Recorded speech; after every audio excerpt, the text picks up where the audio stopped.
আমি আগে বলেছিলাম না যে সুদানে অনেক মাছ পাওয়া যায়, মানে এখানকার মানুষের ম্যাক্সিমাম জীবিকাই হচ্ছে মাছ ধরে। তো এত রাতে ছোট ছোট বোটে করে মানুষ মাছ ধরে, সেই দৃশ্যটা তোমাদেরকে দেখায়।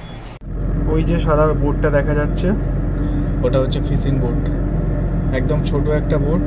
আর আমাদের জাহাজের পাশে অনেক মাছ আছে,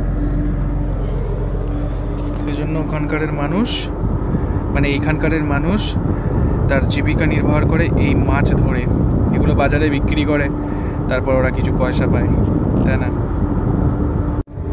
তো এরকম ছোট ছোট বোটে করে সব এত রাতে, মানে এখন বাজে 2টো, এখানের টাইমে 2টো বাজছে, আর ইন্ডিয়ার টাইমে অলমোস্ট সকাল হয়ে গেছে। তো এরকম রাত্রিবেলা মাছ ধরে, তো ছোট ছোট বোট।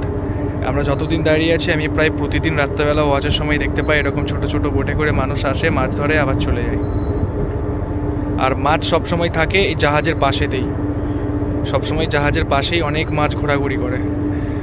এই ফোনের ক্যামেরাতে ধরা পড়ে না, নাহলে দেখাতাম। বোটটা আমাদের জাহাজের ওইখানে ছিল, মানে সামনের দিক করে আস্তে আস্তে এদিকে চলে গেল।